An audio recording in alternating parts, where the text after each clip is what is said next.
যে আপনারা ক্যাপশনটা ঠিক করেছেন, গণতন্ত্র পুনরুদ্ধারে নাগরিক সমাজের ভূমিকা, কার্যত আমাদের ভূমিকা নাই। আমরা নিজ দেশে পরবাসী, আমরা নিজ দেশে রোহিঙ্গাদের মতো জীবনযাপন করছি, যেখানে আমাদের বাক ব্যক্তি স্বাধীনতা বলতে কিছু নাই। আজকে উপজেলা নির্বাচন হচ্ছে, আপনারা প্রচারণা করছেন, প্রার্থীরা প্রচারণা করছে, সাংবাদিকরা নিউজ কভার করছে। উপজেলা নির্বাচন কি? কার্যত উপজেলা নির্বাচন একটা উপহাসে পরিণত হয়েছে। যদিও আমি মনে করি যে বিরোধী দল সম্মিলিতভাবে এই উপজেলা নির্বাচন সহ স্থানীয় নির্বাচনে অংশগ্রহণ করা উচিত ছিল, আমার ব্যক্তিগত মত। যদিও বিরোধী দল বর্জনের আহ্বান জানিয়েছে, কিন্তু আমার ব্যক্তিগত মতটা আমি বলছি যে নির্বাচনে অংশগ্রহণ করা উচিত ছিল। এই কারণে আপনি যদি একেবারে মাঠ ছেড়ে দেন, কিন্তু বিনা যুদ্ধে রাজ্য দখল করে নিচ্ছে তারা। আজকে এই হলটা আমরা পেয়েছি কেন?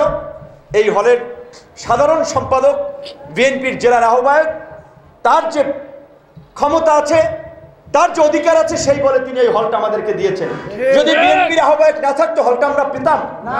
তো সব উপজেলাগুলোতে যদি আওয়ামী লীগের নেতারাই উপজেলা চেয়ারম্যান হয়, ভাইস চেয়ারম্যান হয়, পৌরসভায় মেয়র হয়, কাউন্সিলর হয়, ইউপি চেয়ারম্যান হয়, তা বিরোধী দল তো কোনো জায়গায় গিয়ে বসতে পারবে না।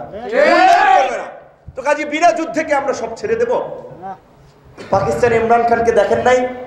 দলের আজকে বাংলাদেশের এই যে গণতন্ত্রের সংকট, এই যে দেশের স্বাধীনতা সার্বভৌমত্ব অস্তিত্ব বিলীনের পথে, এই দেশের স্বাধীনতা সার্বভৌমত্বকে রক্ষা করার জন্য ভারতীয় আধিপত্যবাদী এই আওয়ামী দাবিদারদেরকে হটানোর জন্য ছাত্র, যুবক, তরুণদেরকে এই রাস্তায় বেরিয়ে আসতে হবে। তরুণরা যেদিন বেরিয়ে আসবে, ফ্যাসিবাদের পতন মুহূর্তের মধ্যে হবে। ঢাকায় 2.5 কোটি মানুষের বসবাস, 10% মানুষ যদি রাস্তায় খালি নেমে বলে গো ব্যাক হাসিনা, 25 লক্ষ মানুষ হবে।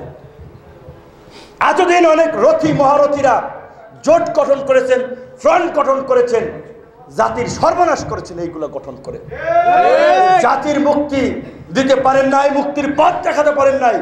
তাই আজকে আমরা গণ অধিকার পরিষদের পক্ষ থেকে এই চাঁপাইনবাবগঞ্জ সহ বাংলাদেশের মানুষকে আহ্বান জানাচ্ছি, গণ অধিকার পরিষদের নেতৃত্ব ঐক্যবদ্ধ হন, জেগে উঠুন। আমরা নিজের জীবন দিয়ে হলো এই দেশের মানুষের মুক্তি আমরা এনে দেব। জনতার অধিকার আমাদের অধিকার।